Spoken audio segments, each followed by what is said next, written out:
हे दोस्तों, अक्सर हम लोग इस तरह के फ्रेज को इंग्लिश में यूज करते हैं जहाँ पर हम लोग कहते हैं कोई काम करना ही बेकार है या कोई काम करना ही बेकार था पास्ट में। अगर फ्यूचर में कहेंगे तो कोई काम करना बेकार होगा। एग्जाम्पल से आपको बेटर समझ में आएगा। तुम्हें बताना ही बेकार है या तुम्हें बताना ही बेकार था या तुम्हें बताना ही बेकार होगा। उससे मांगना ही बेकार है या पास्ट में बोलेंगे तो उससे मांगना ही बेकार था या उससे मांगना ही बेकार होगा। तो पास्ट, प्रेजेंट और फ्यूचर में तीनों तरह के सेंटेंस हम लोग जानेंगे इस वीडियो में। But first of all we are gonna learn how can we use it in present. देख लेते हैं। सबसे पहले आपको राइट करना होगा it is useless. It is useless को राइट करने के बाद लगाएंगे infinitive form. It mean that to plus verb का फर्स्ट फॉर्म राइट करेंगे। उसके बाद कोई अदर वर्ड बच जाता तो लास्ट में अदर वर्ड को राइट कर देंगे। सेंटेंस देखिए, तुम्हें बताना ही बेकार है। It's useless to tell you. It's useless to tell you. It is को शॉर्ट में बोलते हैं it's. It's useless to tell you. Next sentence को देखते हैं। उससे मांगना ही बेकार है। मांगने को इंग्लिश में बोलते हैं आस्क फॉर। आस्क फॉर वाले सेंटेंस के लिए कहेंगे it is useless to ask for him.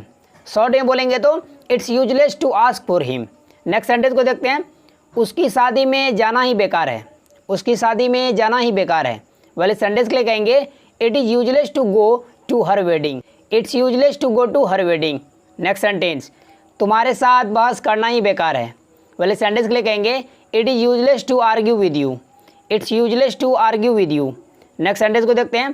तुम्हारे साथ वहाँ जाना ही बेकार है। It is useless to go there with you. It's useless to go there with you. अब देखते हैं पास्ट की। वेल, इस तरह के सेंटेंस को पास्ट में बोलने के लिए सेम सेंटेंसेस को हम लोग पास्ट में ट्रांसलेट करेंगे। तो वहाँ पर यूज कर लेंगे हम लोग इट वॉज यूजलेस।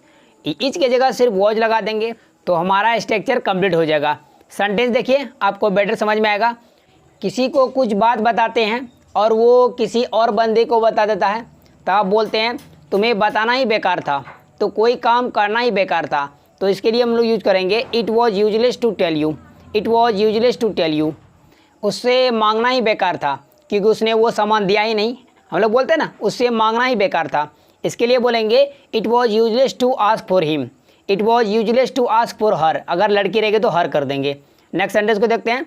उसकी शादी में जाना ही बेकार था। आप उसके शादी में गए और आपका मान सम्मान नहीं हुआ, यहाँ तक कि आपका इंसल्ट हो गया, तब आप बोलते हैं उसकी शादी में जाना ही बेकार था। तो इस सेंटेंस के लिए कहेंगे it was useless to go to her wedding. It was useless to go to her wedding. Next sentence को देखते हैं। तुम्हारे साथ बहस करना ही बेकार था। तुम्हारे साथ बहस करना ही बेकार था। इस सेंटेंस के लिए कहेंगे it was useless to argue with you. It was useless to argue with you. Next sentence को देखते हैं। तुम्हारे साथ वहाँ जाना ही बेकार था। तुमने सारा काम खराब कर दिया। इस सेंटेंस के लिए कहेंगे it was useless to go there with you.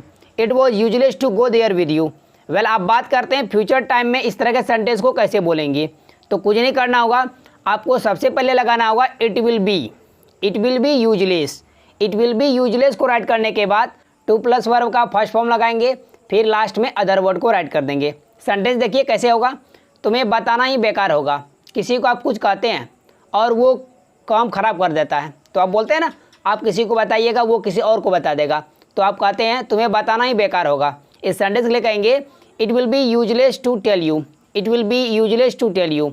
उससे मांगना ही बेकार होगा क्योंकि वो देगा ही नहीं। इसके लिए बोलेंगे it will be useless to ask for him. It will be useless to ask for him. Next sentence को देखते हैं। उसकी शादी में जाना ही बेकार होगा बिकॉज आपका वहाँ पर कोई सम्मान नहीं करेगा वाले सेंटेंस के लिए कहेंगे it will be useless to go to her wedding. Well, आज का आखिरी सेंटेंस है तुम्हारे साथ वहाँ जाना ही बेकार होगा। It will be useless to go there with you. एक सेंटेंस मैं आपको देता हूँ, इसको प्रेजेंट में, पास्ट में, फ्यूचर में तीनों में राइट कर देता हूँ। आप इसको तीनों में ट्रांसलेट कीजिए। यदि कोई गलती करेंगे तो मैं आपको कमेंट करके बता दूंगा। हे दोस्तों, आपको वीडियो कैसी लगी थी, अच्छी लगी थी, लाइक कर दीजिए और मेरे चैनल को सब्सक्राइब कर ले और बेल आइकन को हिट कर ले ताकि मेरा रोज आने वाली वीडियो की नोटिफिकेशन बिल्कुल टाइम पर मिलती रहे। Thanks for watching friends and don't forget to share this video.